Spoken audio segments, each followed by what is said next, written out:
So in last lecture we have studied the computation of what? Computation of income from let out property, that is LOP. LOP format we have studied in last lecture. And what was the format? You can see here, this we have studied in last lecture, that first we have to find out what RLV.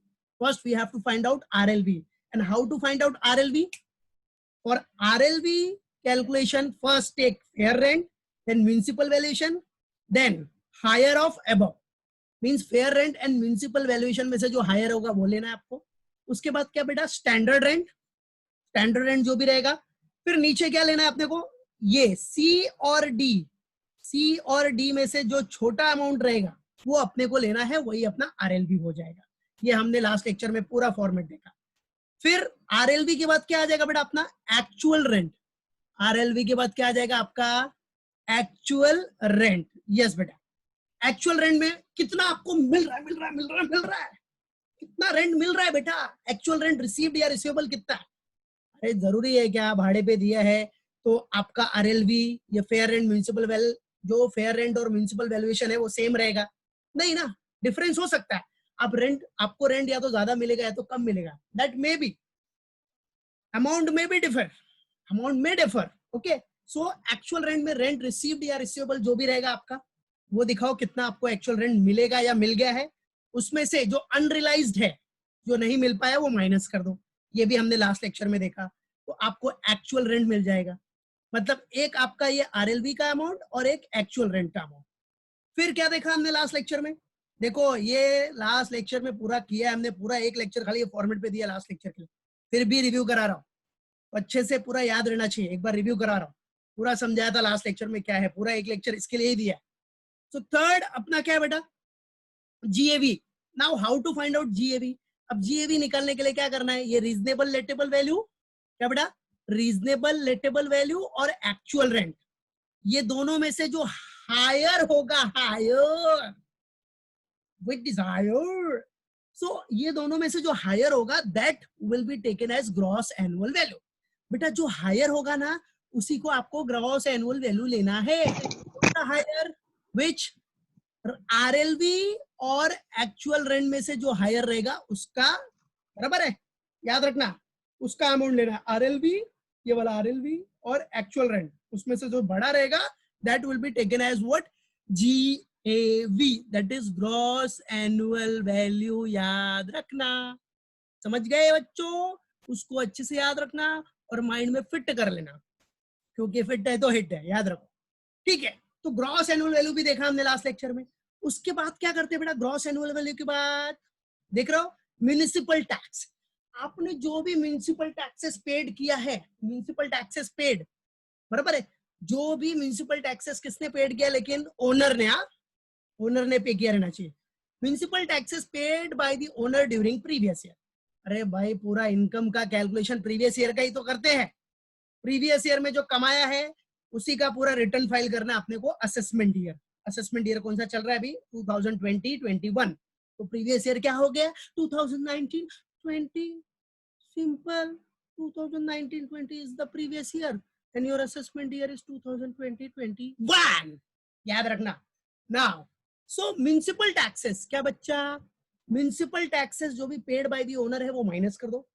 अब municipal taxes paid करने के बाद जो बचेगा वो आएगा आपका NAV, that is net annual value. What will be there, net annual value. ये माइंड में फिक्स कर. ठीक है, तो ये हो गया अपना net annual value. This is what बेटा, net annual value. अब उसके बाद net annual value के बाद क्या करना है, what to do, what we have to do after net annual value. अब net annual value आने के बाद क्या करो आप, डिडक्शन, डिडक्शन लो. Deduction under section 24. याद रखो, ये भी बताया लास्ट लेक्चर में. इसका इनकम फ्रॉम हाउस प्रॉपर्टी का स्पेसिफिक डिडक्शन कौन सा है, स्पेसिफिक डिडक्शन का सेक्शन है सेक्शन 24. और इनकम फ्रॉम सैलरी जो फॉर्मेट पड़ा है उसका क्या सेक्शन है डिडक्शन का, सेक्शन 16. ये सेक्शन याद रखना है सबको. सैलरी वाले का 16 है डिडक्शन, और इधर क्या है, इनकम फ्रॉम हाउस प्रॉपर्टी का है section 24. Everyone have to remember it. बराबर है, मालूम पड़ा कि नहीं, याद रखो. तो लेस डिडक्शन अंडर सेक्शन 24। अब डिडक्शन किया, डिडक्शन में क्या डिडक्शन मिलेगा? सबसे पहला डिडक्शन तो आपको क्या मिलेगा, जो भी एनएवी आया, ये दिस वन, ठीक है, एनएवी आया उसका 30% तो सीधा माइनस हो जाएगा। 30% of NAV minus 30% of NAV, तो एनएवी का 30% माइनस कर दो, वो स्टैंडर्ड डिडक्शन मिल जाएगा। उसके बाद क्या करना है बेटा, बराबर है, स्टैंडर्ड डिडक्शन मिल गया आपको, एनएवी का 30%, that is net asset value का 30% फिक्स है ये। उसके बाद सेकंड डिडक्शन क्या है, अगर आपने प्रॉपर्टी लोन पे खरीदा है, किस पे, लोन पे, लोन नहीं लिया रहेगा तो खाली यही मिलेगा डिडक्शन, स्टैंडर्ड डिडक्शन। अगर लोन पे नहीं खरीदा है, आपने खुद का पैसा डाला है पूरा, तो कोई टेंशन नहीं, तब तो खाली एक ही डिडक्शन मिलेगा, स्टैंडर्ड डिडक्शन बस। लेकिन अगर आपने प्रॉपर्टी लोन पे लिया है, लोन पे खरीदा है, तो लोन पे लिया होगा तो भाई लोन पे लेगा, प्रॉपर्टी तो आपका ही है ना यार, लोन पे लिया है बस। तो लोन पे लिया है तो प्रॉपर्टी जो आपका है, लोन के ऊपर आप लोन पेमेंट करोगे तो इंटरेस्ट तो भरना पड़ेगा। लोन पेमेंट करोगे तो इंटरेस्ट तो जाता है ना हर महीने का, तो हर महीना इंटू पूरे साल का होता है, तो मतलब इंटू 12 कर देना, बराबर है। प्रीवियस ईयर में कितना आपने इंटरेस्ट भरा, वो इंटरेस्ट जो भी होगा, interest payable on loan for property, जो लोन पे कर रहे हो उसमें इंटरेस्ट का कितना पार्ट है, इंटरेस्ट का अमाउंट कितना है, वो पूरा आपको डिडक्शन मिल जाएगा। मतलब अगर आपने लोन पे प्रॉपर्टी लिया है तो इंटरेस्ट ऑन लोन, इंटरेस्ट जो भी आप पे कर रहे हो या पेबल है प्रीवियस ईयर में, जितना भी इंटरेस्ट है उसका भी आपको डिडक्शन मिल जाएगा। That deduction will be allowed, याद रखना, तो वो भी हो जाएगा। तो मतलब आपको दो deduction, you got two deduction. What are they? सबसे पहला है standard deduction 30% of NAV. Second what, interest payable on loan for property. अगर आपने लोन पे प्रॉपर्टी लिया है तो उसके ऊपर इंटरेस्ट जो जाएगा ना बच्चा, इंटरेस्ट पे होता है ना भाई, लोन पे करोगे तो उस पे इंटरेस्ट का पार्ट ज्यादा होता है, तो वो इंटरेस्ट भी आपको डिडक्शन मिल जाएगा। समझ गए बच्चा? हाँ याद रखना। सो बेटा interest payable on loan for property भी आपको माइनस हो जाएगा। तो मतलब ये दोनों डिडक्शन मिला के, दोनों टोटल मार के समझो, ये स्टैंडर्ड डिडक्शन कितना आया 30,000 और इंटरेस्ट पेबल है 40,000, तो टोटल डिडक्शन कितना मिल गया 30 और 40 70,000। तो 70,000 आप माइनस कर दो। समझो आप ऊपर एक अमाउंट ले लो 1 लाख है और इधर 70,000 है, तो 1 लाख माइनस 70,000, लास्ट में कितना इनकम मिला आपको, इनकम फ्रॉम एलओपी कितना मिल गया 30,000, बराबर है। 30,000 आपका टैक्सेबल अमाउंट आ गया। तो फ्यूचर में जब भी आप टैक्स भरोगे तो ये 30,000 उसमें, ये पहले पढ़ा हुआ है ना सर? यस बेटा यस, इसीलिए उसका रिवीजन करा रहे, क्योंकि ये फॉर्मेट बहुत इंपॉर्टेंट है, याद रखना, ठीक है। तो ये याद रखो बेटा, this is very important, clear. तो ये है एलओपी और सबको माइंड में याद रहना चाहिए, याद रखना, बहुत इंपॉर्टेंट फॉर्मेट है। दिस इज वेरी इंपॉर्टेंट, क्योंकि इसके बेसिस पे आगे का फॉर्मेट याद रखना। तो याद रखो सब लोग, क्या आरएलवी के बाद क्या, एक्चुअल रेंट। अब आरएलवी और एक्चुअल रेंट में से जो हायर रहेगा वो क्या हो जाएगा, जीएवी। उसके बाद municipal taxes paid by the owner during previous year, वो माइनस करो तो क्या मिल जाएगा, एनएवी। एनएवी के बाद क्या लेना है अपने को, स्टैंडर्ड डिडक्शन। अब स्टैंडर्ड डिडक्शन के लिए सबसे पहले क्या हेडिंग डालना है आपको, डिडक्शन अंडर सेक्शन 24। उसमें पहला स्टैंडर्ड डिडक्शन मिल जाएगा कितना, 30% ऑफ एनएवी। और सेकंड क्या मिलेगा, इंटरेस्ट का deduction, interest payable on loan for property, अगर प्रॉपर्टी लोन पे लिया है तो उसका इंटरेस्ट का डिडक्शन मिल जाएगा। और फाइनली आपको इनकम मिलेगा, क्या, income from let out property. बस बच्चा लोग ये सब याद रहना चाहिए सबको, कुछ भी भूलना नहीं है, समझा। चलो अब ये तो हो गया एलओपी का फॉर्मेट।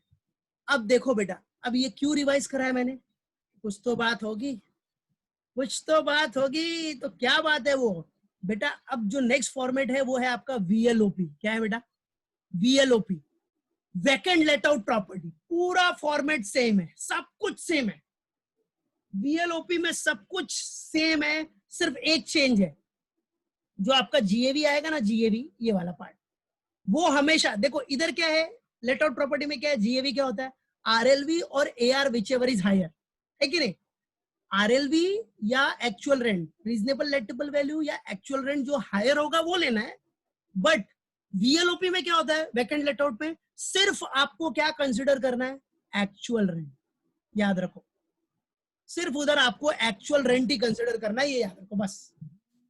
बराबर है, क्या कंसिडर करना है? Actual rent. फंडा सेम है, आरएलवी और actual rent whichever is higher same है, बट अगर एक्चुअल रेंट लोअर हो गया तो एक्चुअल रेंट ही कंसिडर करना। इसका मतलब ये हो गया कि वैकेंट लेट आउट प्रॉपर्टी में आपको सिर्फ एक्चुअल रेंट ही लेना है, बस वो याद रखो, बाकी all the format is same. मजाक कर रहा हूं? नहीं, देखो सी हियर, सी ये है अपना वीएलओपी का फॉर्मेट। ये देखो, ये एलओपी का फॉर्मेट है, देखो इधर ग्रीन ग्रीन हेडिंग, और ये वीएलओपी है, दिख रहा है? फॉर्मेट दिख रहा है पूरा सेम है कि नहीं? सेम है कि नहीं फॉर्मेट? तो मैं वही बोला ना बाबा, सेम है फॉर्मेट। तो फॉर्मेट सेम है, सिर्फ क्या बोला मैंने, जीएवी में क्या लेना है आपको? क्या लेना है? सिर्फ एक्चुअल रेंट। लेकिन वो एक्चुअल रेंट कौन से केस में लोगे आप? अगर वैकेंट लेट आउट प्रॉपर्टी में लॉस ड्यू टू वैकेंसी हुआ है तो, हाँ क्या हुआ है? लॉस ड्यू टू क्या होना चाहिए? वैकेंसी, नहीं तो नहीं मिलेगा, बराबर। और लॉस ड्यू टू वैकेंसी होगा तो नॉर्मल सी बात है, वैकेंट लेट आउट प्रॉपर्टी तो होना ही है बेटा, समझा? तो उसका अलाउएबल याद रखो, अगर लॉस ड्यू टू वैकेंसी हुआ है, लॉस ड्यू टू वैकेंसी, तो ही आप एक्चुअल रेंट लोगे, अदरवाइज नहीं, बराबर है क्या? लॉस ड्यू टू वैकेंसी होगा, इधर देखो मैंने दिखाया है, लॉस ड्यू टू वैकेंसी हुआ तो ही आपको एक्चुअल रेंट लेना है। अब बेटा देखो वीएलओपी का फॉर्मेट देख रहे हो, पूरा सेम है कि नहीं? इधर देखो, पहला आरएलवी, आरएलवी के लिए क्या है?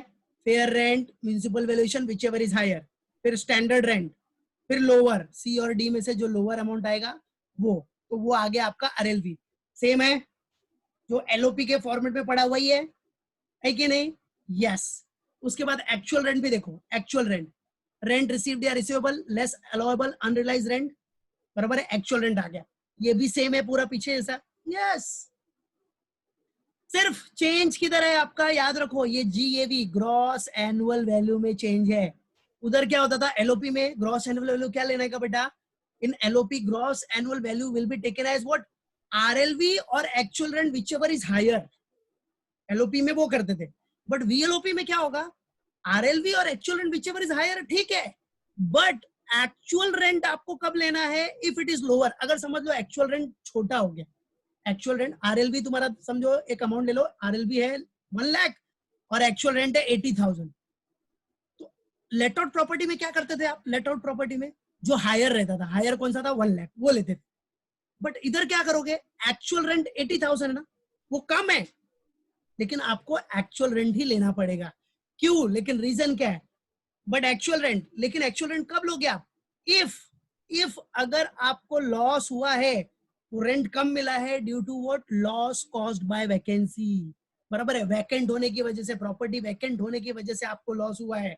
In such case, in that case you will going to take actual rent, बराबर है। तो सीधा सा फंडा याद रखो, वीएलओपी में आप लोग यही याद रखना, एग्जाम में वैसा ही क्वेश्चन आएगा।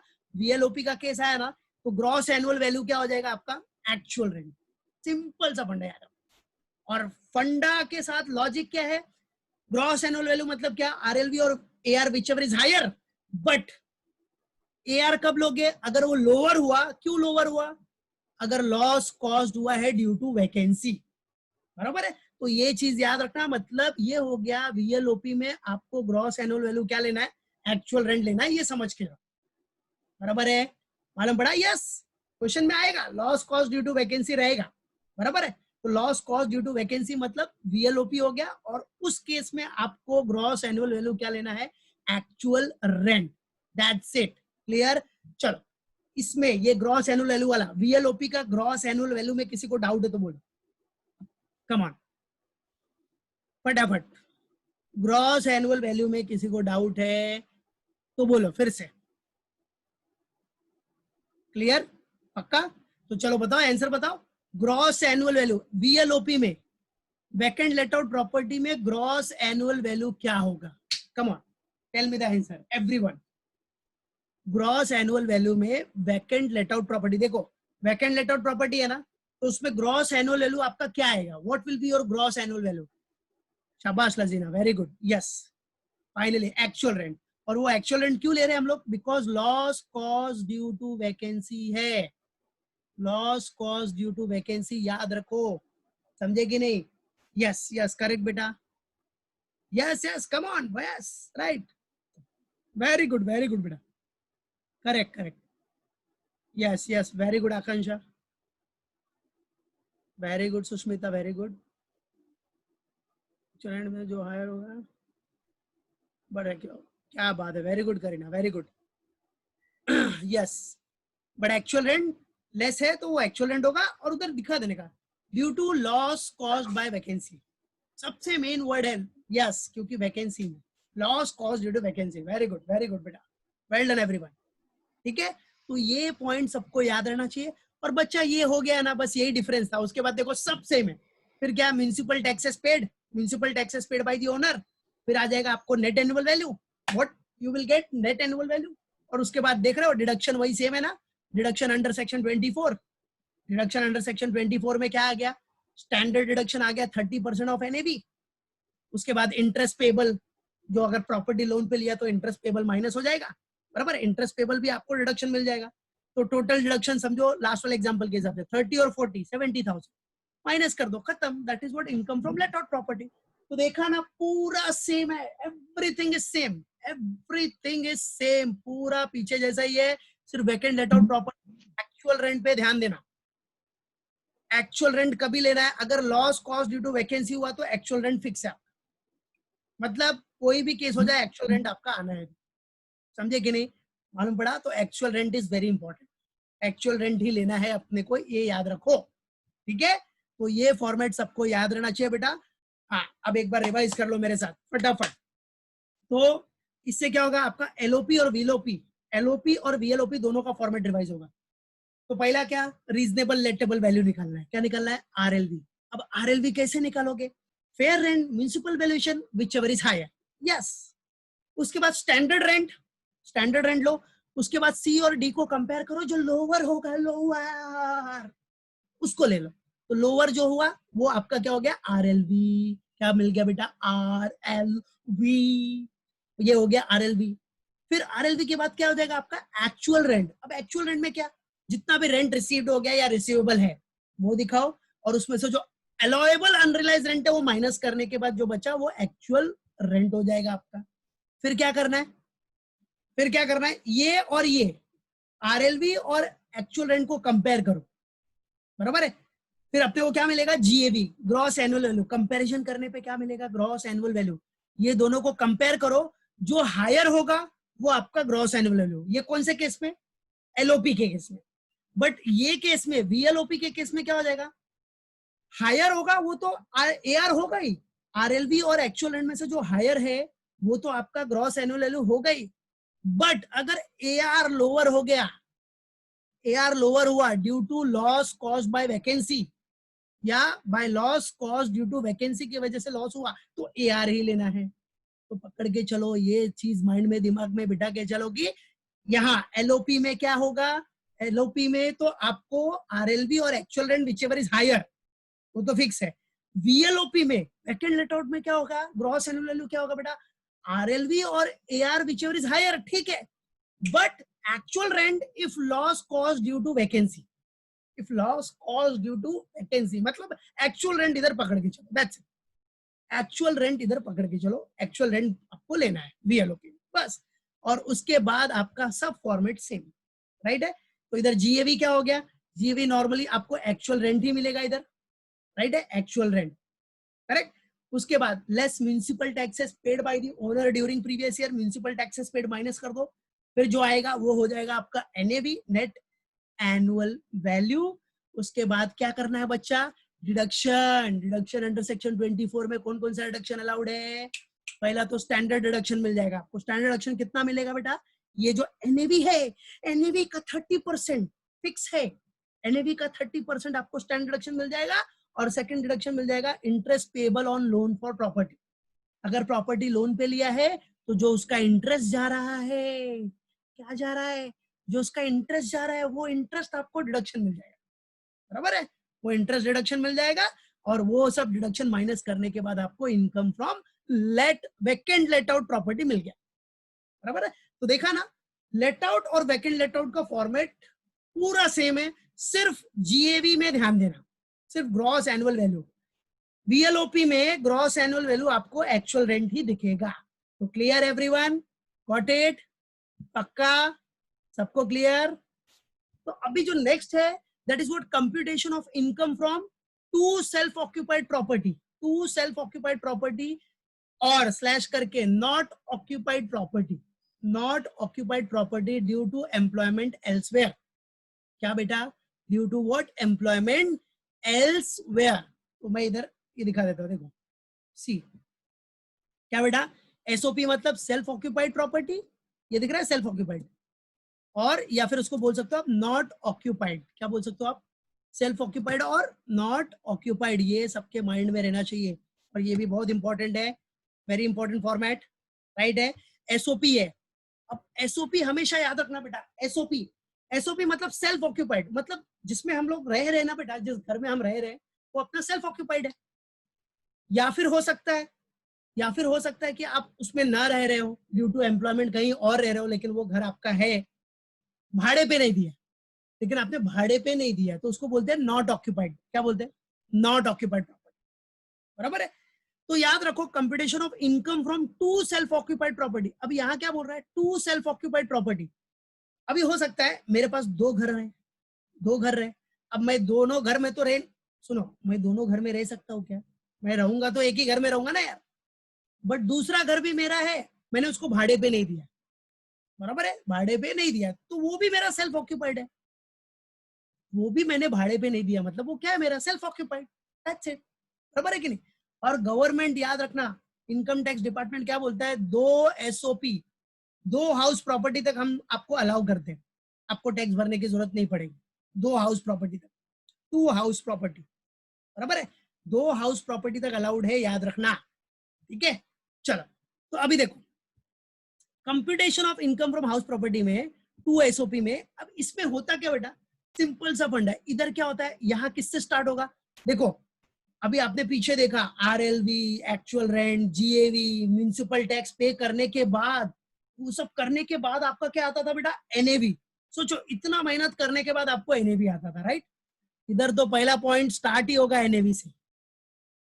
अरे भाई स्टार्ट ही एनएवी से इसलिए होगा, ये आपका सेल्फ ऑक्यूपाइड प्रॉपर्टी है यार, आप थोड़ी भाड़ा ले रहे हो इस पे। जब भाड़ा लेगा ही नहीं तो रीजनेबल नेटेबल वैल्यू कैलकुलेट होगा ही नहीं, एक्चुअल रेंट आएगा ही नहीं, और जब आरएलवी और एक्चुअल रेंट नहीं आएगा तो ग्रॉस एनुअल वैल्यू कैसा आएगा यार? बराबर है, मालूम पड़ा? तो इसलिए यहाँ डायरेक्टली स्टार्ट हो जाता है नेट एनुअल वैल्यू, मतलब जो भी होगा इधर आपका नेट एनुअल वैल्यू से स्टार्ट होगा, और नेट एनुअल वैल्यू क्या होगा? जीरो। क्या होगा? नेट एनुअल वैल्यू क्या होगा बेटा? जीरो, याद रखना, ठीक है? मालूम पड़ा क्या? Net annual value will be what? Zero. याद रखो, ये दिमाग में रहना चाहिए, समझ गया? मालूम पड़ा? क्लियर है? पक्का? तो याद रखो क्या? Net annual value will be what? इधर क्या होगा? सेल्फ ऑक्यूपाइड प्रॉपर्टी में net annual value will be what बेटा? जीरो, ठीक है? क्लियर? तो देखो अब इधर दिया है मैंने, वन सेल्फ ऑक्यूपाइड हाउस, देखो दो घर तक अलाउड है, कितना घर? टू हाउस तक आपको अलाउड है, दो घर तक आपको गवर्नमेंट क्या दे रही है बेटा? एग्जेम्पशन दे रही है कि भाई चलो आपको टैक्स भरने की जरूरत नहीं है, दो घर तक आपको टैक्स भरने की जरूरत नहीं है, टू एसओपी। अब हो सकता है दो घर में, एक तो आपका सेल्फ ऑक्यूपाइड जिसमें आप रह रहे हो सकता है सेल्फ ऑक्यूपाइड प्रॉपर्टी, या फिर आपका दूसरा जो भी घर है, सामने जो घर है उसमें भी आप, बराबर है, उसमें आपने भाड़े पे नहीं दिया है, उसमें भी कभी कभी जाते हो राउंड मार लीजिए, बराबर है, भाड़े पे नहीं दिया है, तो आपको दो एसओपी तक अलाउड है, कितना? टू एसओपी तक अलाउड है, कितना एसओपी अलाउड है? याद रखो कितना? टू एसओपी गवर्नमेंट अलाउड कर रही है, मालूम पड़ा? क्लियर? कितना एसओपी? हाँ, टू एसओपी, याद रखो। तो अब उसमें से क्या हो सकता है? एक सेल्फ ऑक्यूपाइड हो सकता है हाउस, एक अनऑक्यूपाइड हाउस हो सकता है, कुछ भी हो सकता है, whatever it will be. तो वन सेल्फ ऑक्यूपाइड हाउस और one unoccupied house due to employment elsewhere, कुछ भी हो सकता है ना यार, बराबर है? हो सकता है या तो दो सेल्फ ऑक्यूपाइड हाउस रहे, या तो एक सेल्फ ऑक्यूपाइड रहे, एक अनऑक्यूपाइड रहे, कुछ भी हो सकता है। मतलब फाइनली दो एसओपी, कितना? अगर टू एसओपी है तो नेट एनुअल वैल्यू क्या होगा आपका? निल होगा। याद रखो सब लोग, सबके माइंड में रहना चाहिए क्या? टू एसओपी, क्या बोला मैंने, टू एसओपी होगा तो एनुअल वैल्यू, जो नेट एनुअल वैल्यू है, that will be nil, that will be taken as nil. ये सबके माइंड में फिक्स होना चाहिए। समझा क्या बोला मैंने, what I said, two SOP, ये बार बार मैं रिपीट कर रहा हूं, याद रखो सब लोग, भूलना मत। टू एसओपी अगर होगा, टू एसओपी, दो एसओपी तक नेट एनुअल वैल्यू आपका क्या रहेगा, नील रहेगा। नील रहेगा। यस, टू एसओपी, हाँ रहेगा नहीं। तो सिंपल सा फंडा है, टू एसओपी तक अलाउड है। उसमें क्या होगा, एक तो खुद रहोगे आप सेल्फ ऑक्यूपाइड, और दूसरा क्या होगा, अनऑक्यूपाइड। दूसरा हाउस कौन सा होगा आपका, अनऑक्यूपाइड होगा।